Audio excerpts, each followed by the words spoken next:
तो जैसा कि लास्ट एपिसोड में हमने देखा था, जो कि नान होता है वो मास्टर से पूछता है कि मास्टर क्या ये जो ब्लैक क्लाउड फ्लावर है मैं इसे डायरेक्टली ही खा जाऊँ। और इतना बोलकर वो अपने मन में सोचता है कि अगर मैंने इसे डायरेक्टली खा लिया तो मेरी पावर काफ़ी ज़्यादा बढ़ जाएगी, जिसके बाद मैं इनविजिबल हो जाऊँगा। और वो ये सोच ही रहा होता है, तभी जो मास्टर होते हैं वो उसे वार्निंग देते हुए उससे बोलते हैं कि अगर तुम ये नहीं चाहते हो कि कल सुबह 6 लोग अगर तुम्हारे कॉफिन को उठा कर लेकर जाए और वे नाचते हुए गाना गाए तो तुम इसे मत खाना, क्योंकि ये बहुत ज़्यादा जहरीला होता है और अगर तुमने डायरेक्टली ही खाया तो तुम्हें कोई भी नहीं बचा पाएगा। जो सुनकर के नान जो होता है वो मास्टर से बोलता है कि मास्टर तो फिर मुझे बताइए कि मुझे क्या करना चाहिए, क्योंकि मैं अपनी पावर को बढ़ाना चाहता हूँ, मैं इस तरह से यूजलेस बनकर नहीं रहना चाहता। जो सुनते के साथ ही मास्टर जो होते हैं वो गुस्से में उसके सर के ऊपर मारते हुए बोलते हैं कि तुम बेवकूफ़ बच्चे कहीं के, क्या तुम भूल चुके हो कि तुम्हारे पास में डार्क पर्पल फायर है जो कि किसी भी चीज़ को प्योरीफाई कर सकती है। तो फिर आखिर तुम उसका यूज कर कर जो ये ब्लैक क्लाउड फ्लावर है इसे प्योरीफाई क्यों नहीं करते। जो सुनते के साथ ही कि नान भी जो अब काफ़ी खुश हो जाता है और वो खुश होते हुए बोलता है कि अरे मैं तो अपने डार्क पर्पल फायर के बारे में भूल ही गया था।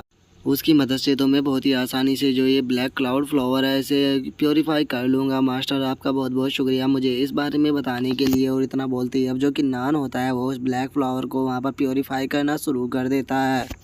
और अब थोड़ी देर उस ब्लैक क्लाउड फ्लावर को अपनी फायर से जलाने के बाद हम देखते हैं कि उसका जो कलर होता है वो पूरी तरह से चेंज हो जाता है। अब वो गोल्डन कलर में बदल चुका होता है और उसके अंदर से काफ़ी सारी एनर्जी भी निकल रही होती है, जिसे देखकर कि नान जो होता है वो खुश होते हुए बोलता है कि मास्टर मास्टर ज़रा एक बार यहाँ पर देखो, इसका तो रंग अब गोल्डन कलर में हो चुका है। जो सुनकर मास्टर जो होते हैं वो भी उस फ्लावर की तरफ देखने लगते हैं और वो उसकी तरफ देखते हुए बोलते हैं कि जो इसका ब्लैक कलर था वो ख़त्म हो चुका है और अब ये गोल्डन कलर में बदल चुका है, तो इसका मतलब तुमने इसे पूरी तरह से प्योरीफाई कर लिया और इसके अंदर जो पॉइजन था वो अब ख़त्म हो चुका है। जो सुनते के साथ ही कि नान जो होता है वो अब उसे खाते हुए बोलता है कि ठीक है तो मास्टर मैं इसे खाने के लिए जा रहा हूँ। और इतना बोलते के साथ ही वो बड़ा ही कार्टून सा फेस बनाकर उसे खा जाता है। और अब जैसे ही जो कि नान होता है वो उस गोल्डन कलर के फूल को खाता है तो हम देखते हैं कि उसका जो चेहरा होता है वो पूरी तरह से उतर जाता है, जिसे देखकर मास्टर जो होते हैं वो बड़े ही फनी तरह से उनके उसके मजे लेते हुए बोलते हैं कि क्या हुआ बच्चे, इसका टेस्ट कैसा लगा, एक बार अपने मास्टर को भी तो बताओ। जो सुनते के साथ ही अब जो कि नान होता है वो ज़मीन पर गिर जाता है और वो ज़मीन पर गिरते हुए मास्टर से बोलता है कि मास्टर इसका जो स्वाद था वो बिल्कुल पिगी की टट्टी की तरह था, सच में ये आपने जानबूझकर मेरे साथ में किया है, आप अपने अभी डिसाइपल के साथ में ऐसा कर सकते हो मास्टर, आप बिल्कुल अच्छे पर्सन नहीं हो। जो सुनकर मास्टर जो होते हैं वो हंसते हुए कि नान से बोलते हैं कि बच्चे मैं मानता हूँ कि इसका स्वाद काफ़ी बुरा था और अगर मैं पहले ही तुम्हें बता देता तो शायद तुम इसे नहीं खाते, लेकिन एक बार तुम्हें अपनी बॉडी को देखना चाहिए, क्योंकि अगर तुम अपनी बॉडी को ध्यान से देखोगे तो तुम ब्रेक थ्रू कर चुके हो और अब तुम टॉइज़म रियलम के 7th लेवल पर आ चुके हो। जो सुनते के साथ ही अब जो कि नान होता है वो भी अपने ओरा को चेक करने लगता है और वो अपनी ओरा को चेक करते हुए बोलता है कि मास्टर आपने सही कहा, मैं तो टॉइज़म रियलम के 7th लेवल पर आ चुका हूँ, सच में ये फ्लावर तो बहुत गजब था। जो सुनकर मास्टर जो होते हैं वो हंसते हुए उससे बोलते हैं कि क्या तुम अभी भी कहना चाहोगे कि मैंने यहाँ पर गलती की, तो मैं वो फ्लावर खिलाकर। जो सुनकर कि नान जो होता है वो बड़ा ही प्यारा सा चेहरा बनाते हुए बोलता है कि नहीं नहीं मास्टर आपने तो बिल्कुल सही किया, काश मेरे पास में यहाँ पर कुछ और फूल होते हैं, उन्हें मैं खाकर यहाँ पर और भी जल्दी ब्रेक थ्रू कर लेता, लेकिन मेरी किस्मत ख़राब है कि यहाँ पर और फूल नहीं है। लेकिन कोई बात नहीं, मैं 7th लेवल पर ब्रेक थ्रू कर गया, मैं तो इससे भी काफ़ी ज़्यादा खुश हूँ। और इतना बोलकर अब जो कि नान होता है वो मास्टर को मस्का लगाना शुरू कर देता है और वो मास्टर को मस्का लगाते हुए बोलता है कि मास्टर सच में आप तो इनविजिबल पर्सन हो, आपकी जितनी ज़्यादा तारीफ़ की जाए उतनी कम है, आपके जैसी ना तो किसी की नॉलेज है और ना ही आपके जैसी किसी की पर्सनैलिटी। जो सुनते के साथ ही अब जो मास्टर होते हैं वो भी चने के झाड़ पर चढ़ जाते हैं और वो खुश होते हुए बोलते हैं कि बिल्कुल बिल्कुल, आखिर तुम्हारे मास्टर को स्वॉर्ड गॉड ऐसे ही थोड़े ही कहा जाता था। जो सुनकर कि नान जो होता है वो अब अपने मास्टर से बोलता है कि मास्टर आप स्वॉर्ड गॉड थे, लेकिन ज़रा एक बार अपने इस जूनियर को तो देखो, ये कितना कमज़ोर है, यहाँ पर लोग मुझे मारने की कोशिश करते रहते हैं और सोचो अगर मैं एक दिन मर गया तो आपका डिसाइपल मर जाएगा। और ये आप भी जानते हो कि किन फैमिली के अंदर बस अब एक मैं ही टैलेंटेड पर्सन बचा हूँ और अगर मैं भी मर गया तो फिर सोचो आपका डिसेंडेंट कौन बचेगा, आपकी किन फैमिली तो ख़त्म हो जाएगी, जिसके बाद आपको नाम लेने वाला कोई भी जिंदा नहीं बचेगा। जो सुनकर मास्टर भी जो होते हैं वो बड़े ही फनी तरह से किन्नान की तरफ देखने लगते हैं और वो किन्नान की तरफ देखते हुए बोलते हैं कि तुमने जो कुछ कहा वो पूरी तरह से सच है, इस टाइम तो मेरी किन फैमिली के अंदर बस तुम ही टैलेंटेड पर्सन हो और अगर तुम मर गए तो जो स्वॉर्ड गॉड की इनहेरिटेंस है वो पूरी तरह से ख़त्म हो जाएगी। किन्नान मैंने सोच लिया है कि अब मैं तुम्हारे साथ में बिल्कुल भी ढील नहीं बरतने वाला और अब मैं तुम्हें अपनी सबसे पावरफुल स्किल सिखाऊंगा जिसका नाम की नॉर्मलाइजेशन नॉक है। और मास्टर की इस बात को सुनकर हम देखते हैं कि किन्नान बिल्कुल भी इम्प्रेस नहीं होता और वो मास्टर से बोलता है कि नॉर्मलाइजेशन नॉक की ये टेक्निक क्या पावरफुल है, इसका नाम सुनने में तो काफ़ी अजीब सा लग रहा है। जो सुनकर मास्टर जो होते हैं वो अब किन्नान को बताते हैं कि जो नॉर्मलाइजेशन टेक्निक है ये इस वर्ल्ड की सबसे पावरफुल टेक्निकों में सेकंड रैंक पर आती है। और वैसे तो इस टेक्निक को फर्स्ट रैंक पर होना चाहिए था, लेकिन इसका सेकंड रैंक पर आने का जो रीज़न है वो बहुत नॉर्मल सा है। इसे प्रैक्टिस करने के लिए 5 एलिमेंट का टैलेंट होना चाहिए, जो कि तुम भी जानते हो कि बहुत ही ज़्यादा रेयर होता है। और बस यही कारण है कि इस टेक्निक को सेकंड रैंक पर रखा हुआ है। और तुम भी जानते हो कि मेरी नॉलेज कितनी अच्छी है, मैं इस पूरे वर्ल्ड के अंदर ट्रैवल किया हूँ, तो इसीलिए मैं जानता हूँ कि मैं इससे अच्छी टेक्निक तुम्हारे लिए कोई भी नहीं हो सकती। जो सुनते के साथ ही किन्नान जो होता है वो काफ़ी खुश हो जाता है और वो खुश होते हुए बोलता है कि इसका मतलब मास्टर आप कहना चाहते हो कि ये जो कल्टीवेशन की टेक्निक है ये तो मेरे ही लिए बनी है, क्योंकि मेरे पास में 5 एलिमेंट का टैलेंट है, जिसमें से जो मेरा फायर टैलेंट है वो सेकंड लेवल पर आ चुका है। और बहुत ही जल्द जो मेरे बाकी के 4 टैलेंट है मैं उन्हें भी कल्टीवेशन कर कर सेकंड लेवल पर अपग्रेड कर लूँगा। जो सुनकर मास्टर जो होते हैं वो खुश होते हुए बोलते हैं कि बहुत बढ़िया, ये तो काफ़ी अच्छी बात है, इससे तुम्हारी पावर भी और भी ज़्यादा बढ़ जाएगी। जो सुनकर अब किन्नान जो होता है वो मास्टर से बोलता है कि मास्टर जैसा कि आपने मुझे बताया कि ये टेक्निक बहुत ज़्यादा पावरफुल है, तो इसका मतलब अब फ्यूचर में मुझे जो मेरे एट्रीब्यूट है उन्हें ही कल्टीवेट करना होगा, ताकि मैं इस टेक्निक की मदद से और भी पावरफुल बन सकूँ। और इतना बोलते के साथ ही अब जो किन्नान होता है वो मास्टर के सामने झुक जाता है और वो मास्टर के सामने झुकते हुए बोलता है कि मास्टर प्लीज़ मुझे नॉर्मलाइजेशन नॉक टेक्निक को सिखा दीजिए। जो सुनकर मास्टर जो होते हैं वो अब किन्नान को मना करते हुए बोलते हैं कि किन्नान ये जो टेक्निक है ये बहुत पावरफुल है, और अभी अगर तुम्हारी बॉडी की बात की जाए तो तुम्हारी बॉडी इसे नहीं संभाल पाएगी। इसे संभालने के लिए पहले तुम्हें स्पिरिचुअल ट्रांसफॉर्मेशन रियलम पर पहुंचना होगा। जो सुनकर किन्नान जो होता है वो मास्टर से बोलता है कि मास्टर आप टेंशन मत लीजिए, मैं जल्द से जल्द स्पिरिचुअल ट्रांसफॉर्मेशन रियलम पर पहुंचने की कोशिश करूंगा। जो सुनकर मास्टर उससे बोलते हैं कि ठीक है, अब बातें बहुत हो गई, जल्दी से जो क्लाउड फ्लोर है तुम्हें उसे कलेक्ट करना चाहिए, क्योंकि तुम भी जानते हो कि सेक्ट के अंदर अभी जो डिसाइपल है उनकी लाइफ खतरे में है, जिस कारण तुम्हारी फ्रेंड की भी लाइफ खतरे में है। तो तुम्हें जल्द से जल्द जो क्लीन क्लाउड फ्लोवर है उन्हें ढूंढना होगा, और उन्हें ढूंढने के बाद सेक्ट के अंदर वापस लौटना होगा। जो सुनकर जो कि नान होता है वो वहाँ से जाने लगता है, लेकिन तभी हम देखते हैं कि लोगों का जो होता है वो वहाँ पर आ जाता है, और वहाँ पर आने के बाद किन्नान को देखते हुए बोलता है कि किन्नान क्या सच में अपनी इसी टाइम पे भी तुम दूसरे लोगों की जान को बचाने के बारे में सोच रहे हो? यहाँ पर तुम्हें अपनी जान को बचाने के बारे में सोचना चाहिए। और उसे वहाँ पर देखकर जो किन्नान होता है वो उसे बोलता है कि लुओकाई आखिर तुम यहाँ पर क्या कर रहे हो? जो सुनकर लुओकाई हंसते हुए बोलता है कि जो लुओ जी था उसने मुझे सही कहा था कि जो यूनफैंग है वो पूरी तरह से यूजलेस है और वो तुम्हें यहाँ पर नहीं मार पाएगा, इसीलिए इस काम को यहाँ पर मुझे ही अपने हाथों से करना होगा। जो सुनते के साथ ही जो किन्नान होता है वो गुस्से में उससे बोलता है कि जो यूनफैंग था वो पूरी तरह से पागल था, इसीलिए वो तुम लोगों की सुनता रहा और इन द एंड यहाँ पर मेरे हाथों से मारा गया। लेकिन मैं यहाँ पर तुम लोगों से बहुत ही ज़्यादा गुस्सा हूँ, क्योंकि तुम्हारे कारण जो मेरा ब्रदर वैंग था वो भी मारा गया है। जो सुनकर लुओकाई जो होता है वो हंसते हुए बोलता है कि देखो, जो यूनफैंग था हम उसके पास में नहीं गए थे, बल्कि उसे ही हमारा सपोर्ट चाहिए था, और वो खुद ही हमारे पास में आया था, तो इसीलिए हमें उसकी लाइफ एंड डेथ से कोई भी फ़र्क नहीं पड़ता। उसके साथ में जो कुछ भी हुआ है वो खुद ही उसका जिम्मेदार है।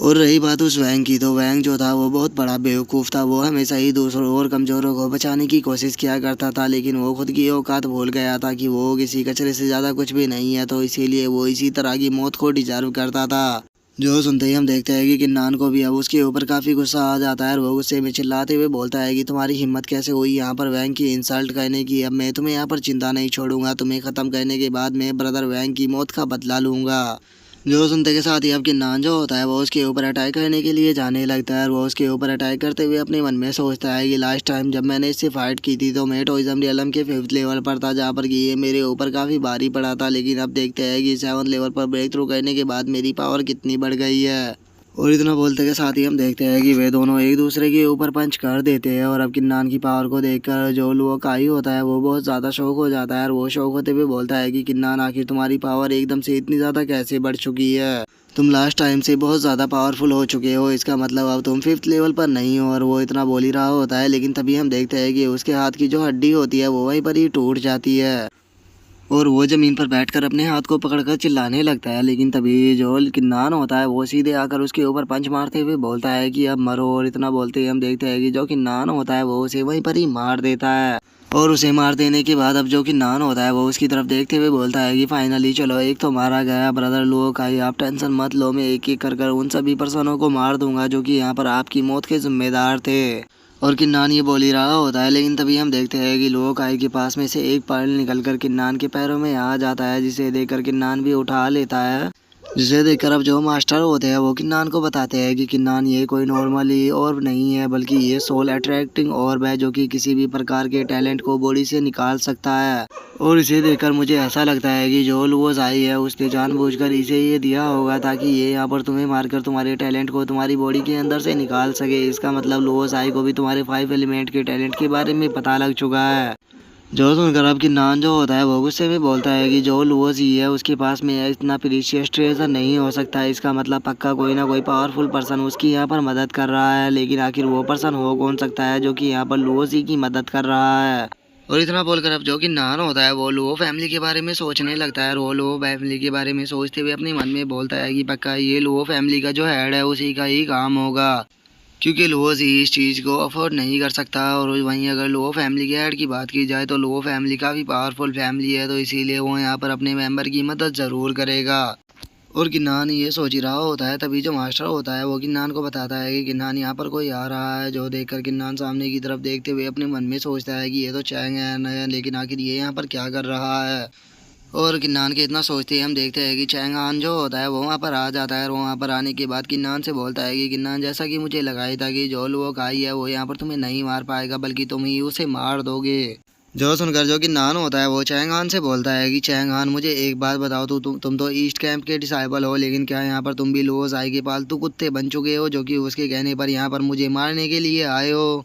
जो सुनकर जो चैंग हान होता है वो किन्नान से बोलता है कि किन्नान, मैं तुमसे यहाँ पर झूठ नहीं बोलूँगा। अगर मैं तुम्हें सच बताऊँ तो जो लुओस ही था उसने यहाँ पर मुझे ऑर्डर दिया था कि जैसे ही जो लुओक आई है वो यहाँ पर तुम्हें मार दे तो उसके बाद मैं उसे यहाँ पर ख़त्म कर दूँ। और उसके इतना बोलते के साथ ही किन्नान जो होता है वो अपनी शॉर्ट को बाहर निकाल लेता है और वो अपनी शॉर्ट को बाहर निकालते हुए बोलता है कि ठीक है, तो फिर अब टाइम को बर्बाद करना बंद करो। मैं समझ चुका हूँ कि यहाँ पर तुम लुओस ही के लिए ही आए हो, तो इसीलिए जल्दी से उसके काम को करो। जो सुनकर जो चैंग हान होता है वो हंसते हुए किन्नान से बोलता है कि किन्नान देखो, अगर मुझे यहाँ पर तुम्हें मारना ही होता तो क्या मैं यहाँ पर जो लुओक आई था उसे अकेला आने देता। अगर मुझे तुम्हें मारना होता तो मैं उसके साथ में ही आता और तो अभी तक तो तुम्हें ख़त्म भी कर चुका होता। मैं तो बस दूर से खड़ा होकर इस बैटल के मज़े ले रहा था ताकि मैं जान सकूँ कि आखिर जो तुम्हारी पावर है वो किस लायक है। और चैंग हान की इस बात को सुनकर जो किन्नान होता है वो मुस्कुराते हुए उसे बोलता है कि तो क्या तुम यहाँ पर मुझे मारना नहीं चाहते। जो सुनकर जो चैंग हान होता है वो किन्नान से बोलता है कि किन्नान देखो, मैं सब कुछ अपनी पोजीशन के लिए ही करता हूँ। और जब तुम यहाँ पर शुरू में आए थे तो मुझे लगा था कि यहाँ पर तुम्हारे कारण जो हमारा ईस्टर्न सिटी है उसके ऊपर खतरा आ सकता है, क्योंकि तुम्हारी प्रेजेंस ने यहाँ पर सभी को हिला दिया था।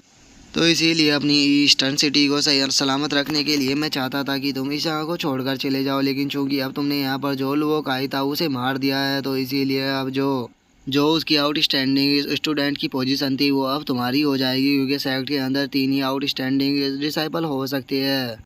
तो इसीलिए अब यहाँ पर तुम्हें मारने का कोई भी फ़ायदा नहीं है, क्योंकि यहाँ पर तुमने अपनी पावर को साबित कर दिया है और तुमने मेरी नज़रों में भी रिस्पेक्ट को पा लिया है, क्योंकि अब तुम मेरे ही लेवल पर आ चुके हो। जो सुनकर किन्नान जो होता है वो चैंग हान के ऊपर गुस्सा करते हुए उससे बोलता है कि चैंग हान, आखिर तुम्हारी इस बात का मतलब क्या है? क्या तुम यहाँ पर कहना चाहते हो कि यहाँ पर जो डिसाइपल तुमसे नीचे है और क्या तुम उन्हें कुछ भी नहीं समझते और उनकी लाइफ एंड डेथ से तुम्हें यहाँ पर कोई भी फ़र्क नहीं पड़ता? जो सुनकर चैंग हान जो होता है वो किन्नान से बोलता है कि किन्नान देखो, इस वर्ल्ड का ये रोल है कि जो पावरफुल पर्सन होता है वही सर्वाइव कर पाता है और जो वीक होता है वो पावरफुल के द्वारा यहाँ पर कुचल दिया जाता है। तो इसीलिए वीक पर्सन के लिए यहाँ पर कोई भी जगह नहीं है। और चैंग हान की अब इस बात को सुनकर किन्नान जो होता है वो वहाँ पर जोर जोर से हंसने लगता है। जो देखकर अब जो चैंग हान होता है वो गुस्से में किन्नान से बोलता है कि आखिर तुम यहाँ पर पागलों की तरह क्यों हंस रहे हो। जो सुनकर अब किन्नान जो होता है वो उसे बोलता है कि मैं यहाँ पर इसीलिए हंस रहा हूँ क्योंकि तुम्हारी सोच के ऊपर मुझे हंसी आ रही है, और अगर तुम इसी तरह से चलते रहे तो याद रखना कि एक दिन तुम भी मारे ही जाओगे।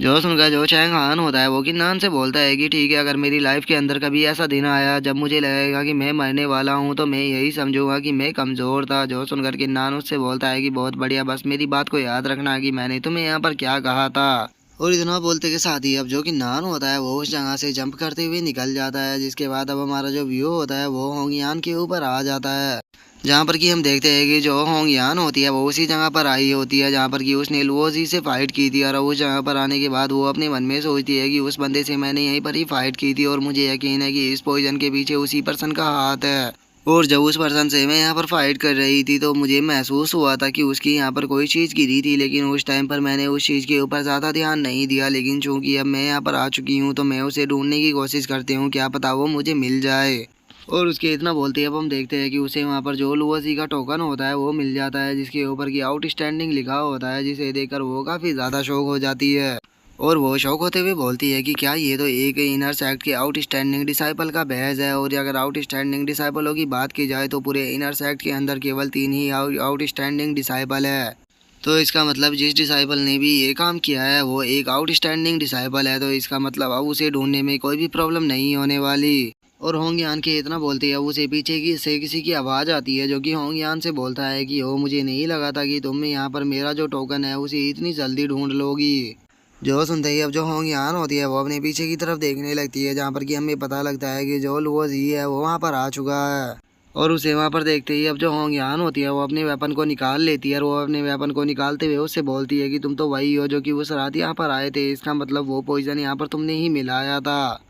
जो सुनकर होंगयान जो होता है वो हंसते हुए लुओसी से बोलता है कि हाँ वो मैं ही हूँ जिसने कि यहाँ पर इस पॉइजन को मिलाया था, लेकिन चूंकि अब तुम्हें इस बारे में पता लग चुका है और तुम्हारे हाथ में मेरा जो बैज था वो भी आ चुका है, तो इसीलिए मैं अब तुम्हें जिंदा नहीं छोड़ सकता, तुम्हें यहाँ पर मरना होगा। जो सुनकर होंगयान जो होती है वो गुस्से में उससे बोलती है कि क्या तुम्हें लगता है कि मुझे मारना इतना ज़्यादा आसान है, अब चूंकि तुम अब यहाँ पर खुद ही आ चुके हो तो अब तुम यहाँ पर मेरे हाथों से बचकर नहीं जाओगे। और वो इतना बोल ही रही होती है, लेकिन तभी जो लुओजी होता है वो अपने नाइफ से उसके ऊपर अटैक करते हुए बोलता है कि तुम बस बकवास करती रहो। और इतना बोलते ही हम देखते हैं कि वो अपने नाइफ को उसके पेट के अंदर डाल देता है। और अब उसे वहाँ पर नाइफ का यूज करता हुआ देखा जो होंगयान होती है वो शौक होते हुए बोलती है कि क्या तुम यहाँ पर डैगर का यूज कर रहे हो, इसका मतलब कहीं तुम लुओजी तो नहीं हो। और इतना बोलते ही अब जो होंगयान होती है वो वहीं ज़मीन पर गिर जाती है, लेकिन वो बेहोश होने से पहले जो लुओजी का वहाँ पर बैज होता है उसके ऊपर स्क्रैच लगा देती है। और वो अपने मन में सोचती है कि मैंने यहाँ पर जो ये लुओसी का बैच था इसके ऊपर स्क्रैच को लगा दिया है, बस मैं अब उम्मीद ही कर सकती हूँ कि जो कि नान है वो एविडेंस को ढूंढने के बाद जो लुओसी है उसे इस के ही ट्रैप में फंसा दे। और उसके इतना सोचते ही अब जो लुओसी होता है वो उसके सामने आ जाता है, और वो उसकी तरफ देखते हुए बोलता है कि चलो यहाँ पर एक तो ख़त्म हो गई, और बहुत ही जल्द जो कि नान है वो भी मेरे साथियों के द्वारा मारा जाएगा। और उसके इतना बोलते ही हमारा व्यू जो होता है वो किन्नान के ऊपर आ जाता है, जो कि उड़ते हुए अपने मन में सोचता है कि अब पता नहीं कहाँ से ये एकदम से बारिश स्टार्ट हो गई, तो इसीलिए अभी भी जो सेक्ट है वो काफ़ी दूर है, तो मुझे यहीं पर ही रुकने के लिए कोई जगह ढूंढनी चाहिए और इस बारिश के रुकने के बाद आगे बढ़ना चाहिए। और इतना सोचकर अब किन्नान जो होता है वो एक हाउस के पास में आ चुका होता है, और उसे देखकर वो अपने मन में सोचता है कि चलो यहाँ पर रुकने के लिए कोई जगह तो मिल गई, आज रात इसी के अंदर गुजारते हैं। और किन्नान के इतना बोलते हैं हम थोड़ी देर बाद का सीन देखते हैं, जहाँ पर की बारिश में भीगते हुए जो होंगयान होती है वो भी उसी हाउस के आसपास में आ चुकी होती है, और वहाँ पर आने के बाद वो बोलती है कि पता नहीं जो किन्नान है वो मुझे इस फॉरेस्ट के अंदर मिल भी पाएगा या नहीं। और उसके इतना बोलते हैं हम किन्नान को देखते हैं जो कि कल्टीवेशन कर रहा होता है, लेकिन तभी उसे वहाँ पर महसूस हो जाता है कि इस हाउस के बाहर कोई है, जो महसूस कर कर अब किन्नान जो होता है वो बाहर आने लगता है। जैसे ही वो बाहर होंगयान को देखता है वो काफ़ी ज़्यादा शौक हो जाता है। जिसके बाद अब हम होंगयान को देखते हैं जिसने कि किन्नान को देख लिया होता है, और वो किन्नान को देखने के बाद उसकी तरफ देखते हुए बोलती है कि किन्नान फाइनली तुम मुझे मिल गए। और इतना बोलते ही हम देखते हैं कि होंगयान जो होती है वो वहीं ज़मीन पर गिरकर बेहोश हो जाती है। जिसके अब हम थोड़ी देर बाद का सीन देखते हैं, जहाँ पर कि किन्नान ने होंगयान का ट्रीटमेंट कर दिया होता है, और वो वहाँ पर आराम से सो रही होती है, और वहीं जो किन्नान होता है वो आग जलाकर बैठा हुआ होता है। जिसके बाद हम देखते हैं कि होंगयान जो होती है वो धीरे धीरे कर कर होश में आने लगती है। और अब जो किन्नान होता है वो होंगयान को होश में आता हुआ देखकर उससे पूछता है कि सिस्टर होंगयान चलो फाइनली आप होश में आ गई, लेकिन मुझे ये बताओ कि आपकी हालत ऐसी कैसी हुई यार, आपको इतना ज़्यादा घायल किसने किया, और वो जो सेक्ट है उसकी हालत अब कैसी है। जो सुनकर अब होंगयान जो होती है वो किन्नान को बताती है कि मैं वॉर हाउस के अंदर गई थी ताकि मैं एविडेंस को कलेक्ट कर सकूं, जहाँ से कि मुझे एविडेंस भी मिल गया था, लेकिन तभी वो जो बंदा है जिसने कि पॉइजन मिलाया था वो वहाँ पर आ गया, और उसने वहाँ पर आने के बाद मेरे ऊपर नाइफ से अटैक कर दिया, और उसी के साथ में उसने यहाँ पर मुझे फॉरेस्ट के अंदर फेंक दिया ताकि जो मॉन्स्टर है वो मुझे खा जाए। एक बार को तो मुझे भी लगा था कि मैं यहाँ पर मरने वाली हूँ, लेकिन तभी मुझे तुम्हारी पिलो के बारे में याद आ गया, और उन पिलो को खाने के बाद मेरे अंदर थोड़ी हिम्मत आई और मैंने इस तरफ चलना शुरू कर दिया, जहाँ पर कि फाइनली तुम मुझे मिल गए। जो सुनकर अब किन्नान जो होता है वो होंगयान से बोलता है कि सिस्टर होंगयान आप मुझे ये बताओ कि क्या आप उस पर्सन को पहचान पाई हो कि आखिर वो पर्सन कौन था जिसने कि पॉइजन मिलाया था। जो सुनकर होंगयान जो होती है वो किन्नान से बोलती है कि वैसे तो मैं इस चीज़ को लेकर पूरी तरह से कंफर्म नहीं हूँ, लेकिन उस बंदे के पास में आउटस्टैंडिंग का बैज था, और अगर आउटस्टैंडिंग के बैज की बात की जाए तो ये पूरे सेक्ट के अंदर 3 पर्सन के ही पास में है। अगर पहले पर्सन की बात की जाए तो वो लुओजी है, और वहीं अगर दूसरे पर्सन की बात की जाए तो वो लुओ काई है, और अगर तीसरे पर्सन की बात की जाए तो वो चैंग शैन है। लेकिन अगर मैं तुम्हें खुद का एक्सपीरियंस बताऊँ तो मुझे ऐसा लगता है कि वो पर्सन कोई और नहीं बल्कि लुओजी है। जो सुनते के साथ ही अब जो कि नान होता है वो उसे बोलता है कि ठीक है सिस्टर, आपको टेंशन लेने की कोई भी ज़रूरत नहीं है, आप अभी पहले आराम करो क्योंकि आपकी हालत बिल्कुल भी ठीक नहीं है। कल हम यहाँ से वापस सेक्ट के अंदर जाएंगे, जिसके बाद जो लुओजी है वो हमारे हाथों से नहीं बच पाएगा। और किन्नान के इतना बोलते के साथ ही हमारा जो व्यू होता है वो लुओजी के ऊपर आ जाता है, जिसे कि काफ़ी गुस्सा आ रहा होता है, और वो गुस्से में अपने कप को फेंकते हुए बोलता है कि डैम इट, आखिर जो किन्नान है वो अभी तक भी क्यों नहीं मरा, उसने तो लुओ काई को भी मार दिया। और वहीं अगर उस बास्टर चैंग हान की बात की जाए तो उसे मैंने कहा था कि उसे किन्नान को मारना है, लेकिन उस बास्टर ने भी मुझे धोखा दिया, उसने किन्नान को वहाँ पर नहीं मारा। और इतना बोलकर अब जो वो जी होता है वो उस टोकन को देखने लगता है, वो उस टोकन को देखते हुए बोलता है कि चैंग हान, अब तुम्हारे साथ में जो कुछ भी होने वाला है उसके लिए मुझे ब्लेम मत करना, क्योंकि इस चीज़ के लिए यहाँ पर तुमने मुझे मजबूर कर दिया है। और उसके इतना बोलते के साथ ही अब हमारा जो व्यू होता है वो एल्डर की मीटिंग के अंदर आ जाता है, जहाँ पर कि ग्रेट एल्डर जो होता है वो किन्नान से पूछता है कि किन्नान, जो क्लीन क्लाउड फ्लावर था क्या तुमने उसे ढूंढ लिया है। जो सुनकर अब किन्नान जो होता है वो उस फ्लावर को बाहर निकाल लेता है, और वो उस फ्लावर को बाहर निकालते हुए बोलता है कि हाँ बिल्कुल, आपको टेंशन लेने की ज़रूरत नहीं है, मैं इस फ्लावर को लेकर आ चुका हूँ। जो सुनते के साथ ही अब जो ग्रेट एल्डर होता है वो एक एल्डर को बुलाते हुए उससे बोलता है कि चूंकि अब फ्लावर यहाँ पर आ चुका है तो इससे जल्दी पिल को रिफाइन करो, और जितने भी डिसाइबल अभी जिंदा है उन सभी को पिल बना कर दो ताकि उनका पॉइजन ख़त्म हो सके। जो सुनकर वो एल्डर भी ठीक है बोल देता है। जिसके बाद अब जो ग्रेट एल्डर होता है वो किन्नान की तरफ देखते हुए बोलता है कि चूंकि तुमने यहाँ पर एंटीडोट को ढूंढ लिया है तो इसीलिए अब यहाँ पर काफ़ी सारे डिसाइपल बच पाएंगे। और चूंकि जो किंगवान थी वो तुम्हारी फ्रेंड थी तो इसीलिए तुम्हारी खुशी के लिए किंगवान को यहाँ पर डेथ पेनल्टी नहीं दी जाएगी, लेकिन चूंकि यहाँ पर काफ़ी सारे डिसाइपल उसके कारण मारे जा चुके हैं तो इसीलिए उसे यहाँ पर सज़ा तो ज़रूर मिलेगी। इसीलिए यहाँ पर जो किंगवान है उसे लाइफ टाइम के लिए जो फायर सेक्ट की कारावास है उसके अंदर रहना होगा। और ग्रेट एल्डर की इस बात को सुनकर जो कि नान होता है वो ग्रेट एल्डर से बोलता है कि ग्रेट एल्डर, आपको जल्दबाजी करने की कुछ भी ज़रूरत नहीं है, क्योंकि मैंने इस चीज़ का पता लगा लिया है कि जो किंगवान है उसने उन सभी डिसाइपलों को पॉइजन नहीं दिया, बल्कि इसके पीछे किसी और का हाथ है। और किन्नान की अब इस बात को सुनकर जो ग्रेट एल्डर होता है वो किन्नान से बोलता है कि ठीक है, तो फिर मुझे उस पर्सन के बारे में बताओ जिसने कि यहाँ पर मौजूद डिसाइपलों को पॉइजन दिया है। जो सुनकर अब जो किन्नान होता है वो ग्रेट एल्डर से बोलता है कि ग्रेट एल्डर, वो पर्सन कोई और नहीं बल्कि आपका जो क्लोज डिसाइपल लुओजी है वही है। जो सुनते ही अब जो वहाँ पर एल्डर होते हैं वो आपस में बातें करने लगते हैं, और उनमें से एक एल्डर बोलता है कि क्या ये लुओजी ने किया है। तभी दूसरा एल्डर बोलता है कि नहीं, आखिर ऐसा कैसे हो सकता है, क्योंकि वो एक चीफ डिसाइपल है और यहाँ तक कि ग्रैंड एल्डर का भी पर्सनल डिसाइपल है, तो मुझे नहीं लगता कि वो इस तरह के काम करेगा। और उन एल्डरों के इतना बोलते के साथ ही हम देखते हैं कि जो ग्रेट एल्डर होता है वो गुस्से में किन्नान की तरफ देखते हुए उससे बोलता है कि क्या तुम्हारे पास में इस चीज़ का कोई एविडेंस है कि ये काम लुओजी ने किया है। जो सुनकर अब किन्नान जो होता है वो उनको बताता है कि जो सिस्टर होंगियान है उन्होंने वोर हाउस के अंदर एक बैच को ढूंढा था जो कि किसी और का नहीं बल्कि आउटस्टैंडिंग डिसाइपल का था, लेकिन तभी वहाँ पर वही पर्सन आ गया और उसने वहाँ पर आने के बाद जो सिस्टर होंगियान थी उसके ऊपर अपने नाइफ से अटैक किया और उन्हें बहुत ही सीरियस इंजर्ड कर मरने के लिए फॉरेस्ट के अंदर छोड़ दिया। वो तो सही हुआ कि जो सिस्टर होंगियान थी वो फॉरेस्ट के अंदर मुझे मिल गई, नहीं तो अभी तक तो वो मर चुकी होती, लेकिन चूंकि उस पर्सन ने सिस्टर होंगियान के ऊपर अटैक किया था तो इसीलिए सिस्टर होंगियान ने उसे थोड़ा बहुत पहचान लिया था। इसीलिए जो सिस्टर होंगियान है उन्हें लगता है कि वो पर्सन कोई और नहीं बल्कि लुओजी है। जो सुनकर अब जो ग्रेट एल्डर होता है वो होंगियान से बोलता है कि होंगियान, मुझे ये बताओ कि आखिर जो तुम्हारे पास में वो भैंस था वो कहाँ पर है। जो सुनकर होंगियान उसको बताती है कि वो जो लुओजी था उसने मुझसे छीन लिया। जो सुनकर अब ग्रेट एल्डर जो होता है वो होंगियान से बोलता है कि इसका मतलब तुम्हारे पास में कोई भी एविडेंस नहीं है, तो इसीलिए तुम्हारी इस बात को यहाँ पर नहीं माना जाएगा। जो सुनते के साथ ही अब जो होंगियान होती है उसे ग्रेट एल्डर के ऊपर काफ़ी ज़्यादा गुस्सा आ जाता है, और वो गुस्से में चिल्लाते हुए बोलती है कि तुम बेशरम ओल्ड बास्टर्ड कहीं के, ये मैंने क्लियरली देखा था कि जिसने मेरे ऊपर अटैक किया वो कोई और नहीं बल्कि लुओजी था, क्योंकि उसने मेरे ऊपर अपने नाइफ से अटैक किया था। और यहाँ पर जितने भी आउटस्टैंडिंग डिसाइपल है तीनों में केवल लुओजी ही नाइफ का यूज करता है, उसके सिवा और कोई भी नहीं। और यहाँ तक कि जो उसका बैच था उसके ऊपर खुद मैंने अपनी उंगलियों से निशान बनाया था। अगर तुम्हें यकीन नहीं होता तो तुम उसे यहाँ पर क्यों नहीं बुलाते। जो सुनते के साथ ही अब जो ग्रेट एल्डर होता है वो एक एल्डर से बोलता है कि ठीक है, जाकर जो लुओजी है उसे यहाँ पर लेकर आओ।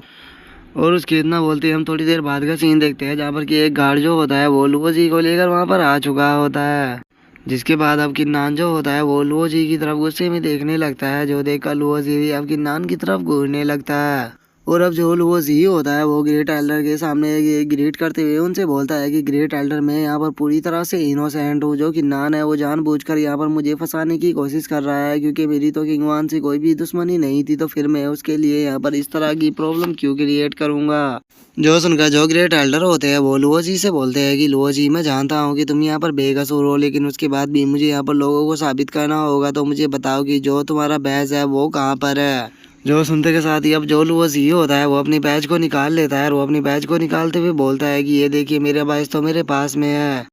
जो सुनते के साथ ही अब जो ग्रेट एल्डर होते हैं वो किन्नान से बोलते हैं कि किन्नान, तुम खुद देख सकते हो कि लुओ जी की जो बैज है वो उसी के पास में है, तो फिर तुम ये कैसे कह सकते हो कि लुओ जी ने ही वो सब मर्डर की है।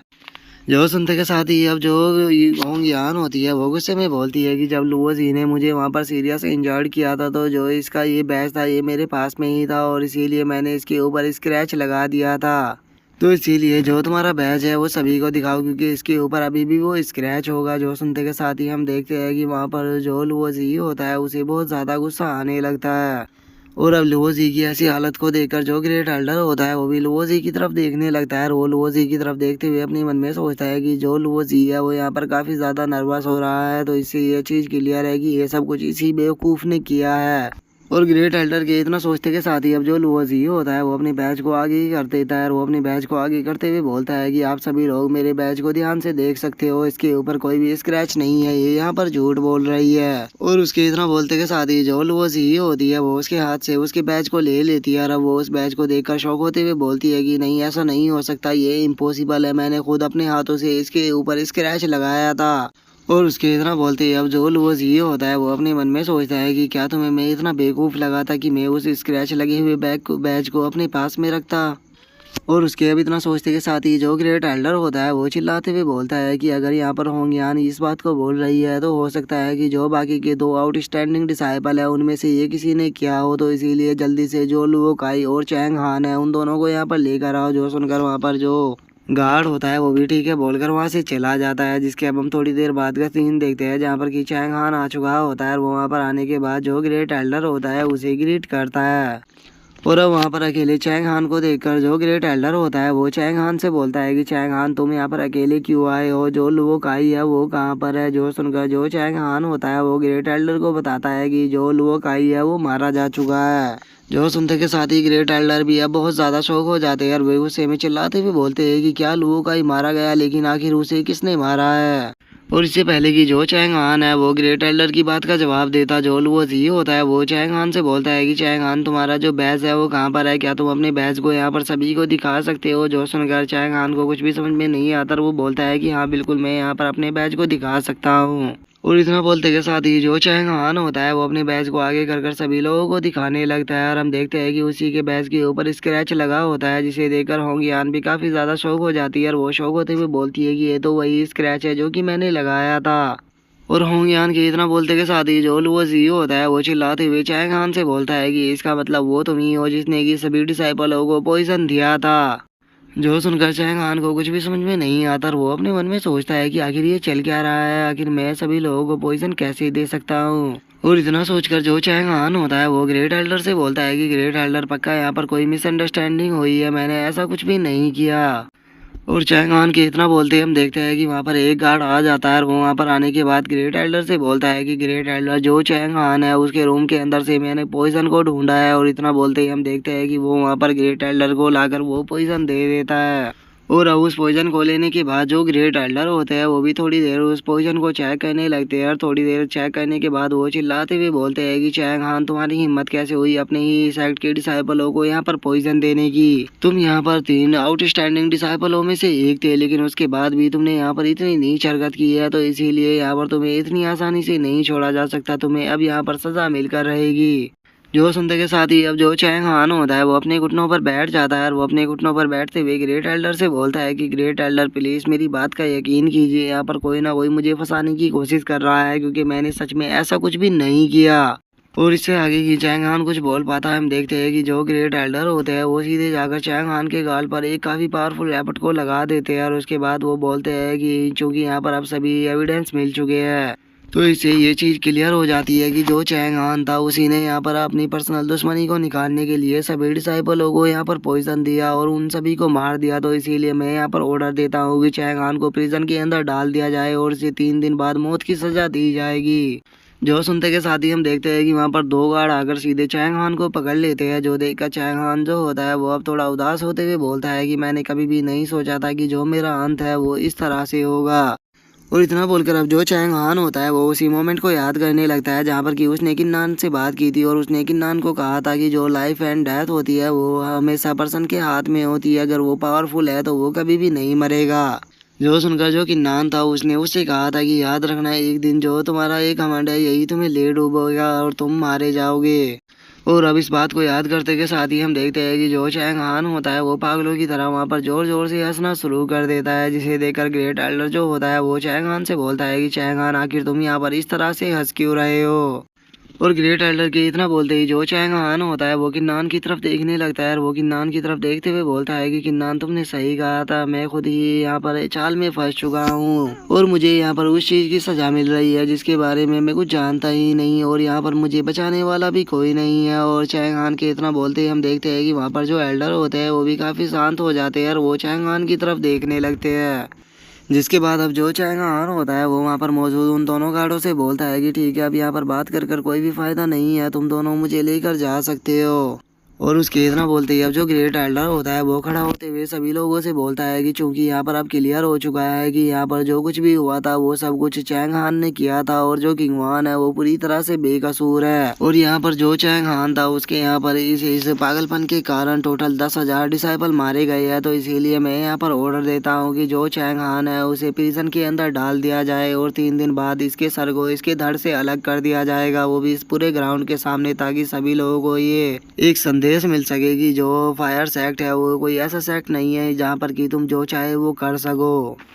और उसके इतना बोलते हैं हमारा जो व्यू होता है वो दूसरे प्लेस पर आ जाता है जहाँ पर कि अब जो होंग यान होती है वो किन्नान से बोलती है कि किन्नान इस बार तो जो ग्रेट एल्डर थे वो बहुत जल्दी ही कन्विंस हो गए। मैं इस चीज़ को देखकर काफ़ी ज़्यादा सरप्राइज हूँ, क्योंकि अगर मैं यहाँ पर तुम्हें अपने पर्सनल एक्सपीरियंस से बताऊँ तो जिस पर्सन के साथ में मैंने वॉर हाउस के अंदर फाइट की थी वो चैंग हान की तरह बिल्कुल भी नहीं दिखता था, वो पूरी तरह से लुओ जी के जैसा था। जो सुनकर किन्नान जो होता है वो अब होंग यान से बोलता है कि वो लुओ जी के जैसा नहीं था बल्कि वो खुद लुओ जी ही था और जो ग्रेट एल्डर है वो यहाँ पर उसे जानबूझकर बचाने की कोशिश कर रहे हैं क्योंकि वो उनका यहाँ पर पर्सनल डिसाइपल है। और अगर ये बात यहाँ पर सभी के सामने आ गई कि यहाँ पर जो पोजीशन दिया गया था वो उसके खुद के ही पर्सनल डिसाइबल ने दिया था तो जो ग्रेट एल्डर है उसे पावरफुल फैमिलियाँ नाराज हो जाएगी, क्योंकि यहाँ पर पावरफुल फैमिलियों के भी बच्चे मारे गए हैं। तो इसीलिए जो ग्रेट एल्डर है उन्होंने यहाँ पर अपनी पोजीशन और अपने इस चीफ डिसाइबल को बचाने के लिए जो चैंग हान था उसे यहाँ पर जबरदस्ती फंसा दिया है। जो सुनते के साथ ही अब जो होंग यान होती है वो बहुत ज़्यादा शौक हो जाती है और वो शौक होकर चिल्लाते हुए बोलती है कि इसका मतलब जो कुछ भी हुआ उस सब के पीछे जो ग्रेट एल्डर है उसका भी हाथ है और वो खुद भी लुओ जी के साथ में मिला हुआ है। और होंग यान के इतना बोलते के साथ ही हम देखते हैं कि जो किंग वान होती है उसे बहुत ज़्यादा गुस्सा आने लगता है और वो गुस्से में बोलती है कि अब मुझे समझ में आया कि इस लुओ जी के अंदर आखिर इतनी ज़्यादा हिम्मत आई कहाँ से। इसे जो खुद जो यहाँ पर ग्रेट एल्डर है वो सपोर्ट कर रहा है, इसीलिए उसने यहाँ पर मेरे साथ में पंगा लेने की हिम्मत की। जो सुनकर किन्नान जो होता है वो गुस्से में बोलता है कि जो लोगों का ही था वो वहाँ पर सोल अट्रैक्टिंग और लेकर आया था जिससे कि वो मेरे टैलेंट को ले सके, इसका मतलब इसके पीछे भी पक्का उसी ग्रेट एल्डर का हाथ होगा। जो सुनकर अब जो होंग यांग होती है वो भी काफ़ी ज़्यादा शौक हो जाती है और वो शौक होकर चिल्लाते हुए बोलती है कि किन्नान क्या तुम कहना चाहते हो कि जो ग्रेट एल्डर है वो तुम्हारे टैलेंट के पीछे है।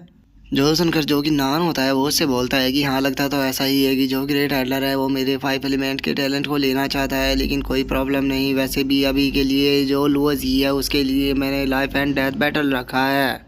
जो कि कुछ ही दिनों बाद में होने वाला है। और इस लाइफ एंड डेथ बैटल के अंदर जो ग्रेट एल्डर है वो भी इंटरफेयर नहीं कर पाएगा क्योंकि हम दोनों ने खुद ने ही लाइफ एंड डेथ के कॉन्ट्रैक्ट के ऊपर साइन किया हुआ है। और एक बार लुओ जी अगर मर गया तो ये ग्रेट एल्डर के लिए ऐसा होगा जैसा कि हम उसके हाथ को काटते हैं, जिसके बाद ग्रेट एल्डर जो है वो कभी भी हमारा सामना करने की कोशिश नहीं करेगा क्योंकि उसका यहाँ पर सबसे बड़ा सपोर्टर ही खत्म हो जाएगा।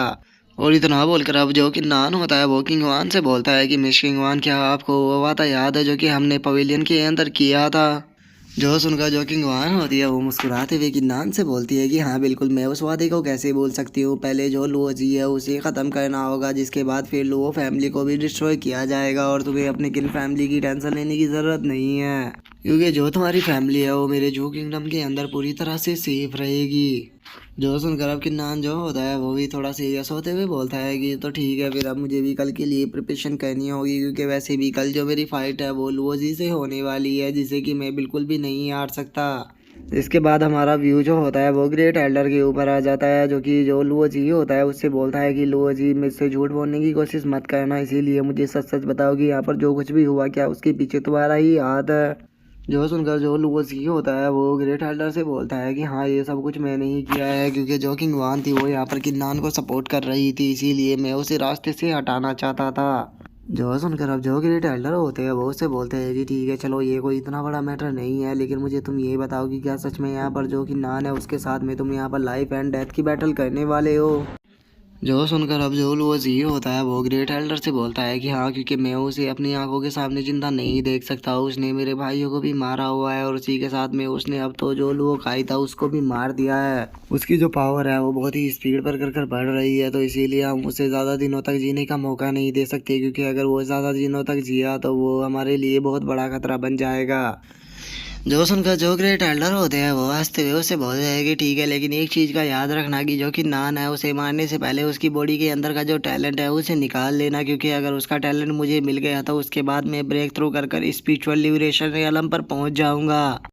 जो सुनते के साथ ही अब जो लुओजी होता है वो ग्रेट एल्डर से बोलता है कि मास्टर, आपको टेंशन लेने की कोई भी ज़रूरत नहीं है, आप मेरा यकीन करो, मैं किन्नान को ख़त्म करने से पहले उसकी बॉडी का जो टैलेंट है वो बाहर निकाल लूँगा, ताकि आप स्पिरिचुअल लिबरेशन रियलम पर ब्रेक थ्रू कर सको। क्योंकि जो मास्टर है अगर वो एक बार स्पिरिचुअल लिबरेशन रियलम पर ब्रेक थ्रू कर गए तो उसके बाद हमारी जो लुओ फैमिली है उसकी पावर बहुत ज़्यादा बढ़ जाएगी, जिसके बाद जो ग्रेट जू किंगडम है वो भी हमारे सामने नहीं टिक पाएगा, और अब पूरे ग्रेट जू किंगडम के ऊपर केवल हमारी लुओ फैमिली का ही राज होगा। जो सुनते के साथ ही अब जो ग्रेट एल्डर होते हैं वो लुआजी को एक सोल अट्रैक्टिंग ऑर्ब देते हुए उससे बोलते हैं कि ठीक है, तो फिर इस ऑर्ब को अपने पास में रखो, क्योंकि ये किन्नान की बॉडी से उष्ट के टैलेंट को निकालने के काम आएगा। जो सुनकर लो चीज़ होता है वो उस ऑर्ब को ले लेता है, और उस ऑर्ब को लेते हुए ग्रेट एल्डर से बोलता है कि मास्टर, आपको टेंशन लेने की ज़रूरत नहीं है, किन्नान केवल अभी भी टोइज्म रियलम के 5th लेवल पर है, उसे मारना मेरे लिए इतनी बड़ी बात नहीं होने वाली। और गाइज कभी कभी मैं सोचता हूँ कि अगर इन लोगों के सामने जो करंट का किन्नान है अगर वो आ जाए तो इन लोगों का क्या हाल होगा, क्योंकि अभी के टाइम पर जो किन्नान है वो डिवाइन मोनार्च रियलम पर पहुंच चुका है। और लुओजी के इतना बोलते के साथ ही अब हम देखते हैं कि जो ग्रेट एल्डर होता है वो उसे एक नाइफ को देते हुए बोलता है कि ये येलो लेवल का एक नाइफ है, जो कि तुम्हारे काफ़ी ज़्यादा काम आएगा उस किन्नान को मारने के लिए, क्योंकि इसकी स्पीड जो है वो बहुत ज़्यादा है। जो सुनकर जो लुओजी होता है वो उस नाइफ को ले लेता है, और उस नाइफ को लेने के बाद उसका शुक्रिया अदा करते हुए बोलता है कि मास्टर, बहुत बहुत शुक्रिया मुझे ये सब कुछ देने के लिए।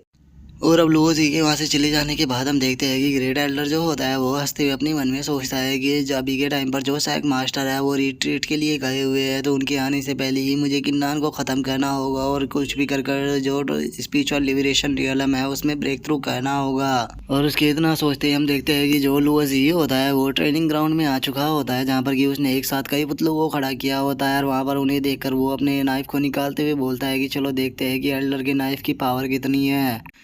और इतना बोलते ही जो लुओजी होता है वो उन सभी पुतलों के ऊपर एक अटैक को कर देता है, और हम देखते हैं कि लुओजी का अटैक इतना पावरफुल होता है कि वे सभी के सभी वहाँ पर टुकड़ों में बिखर जाते हैं। जो देखकर लुओजी जो होता है वो जोर जोर से हंसने लगता है, और वो अब हंसते हुए बोलता है कि किन्नान, अब तुम्हारे यहाँ पर बचने का कोई भी चांस नहीं है, क्योंकि मेरे हाथ में अब बहुत ही खतरनाक नाइफ आ चुका है, और इसके साथ तुम्हारा जो लेवल है वो भी मुझसे बहुत ज़्यादा कम है। और उसके इतना बोलते के साथ ही हमारा व्यू जो होता है वो किन्नान के ऊपर आ जाता है, जो कि टावर के अंदर ट्रेनिंग कर रहा होता है, लेकिन तभी एकदम से जो टावर होता है वो हिलने लगता है, जो देखकर किन्नान भी अपनी आंखों को खोल लेता है।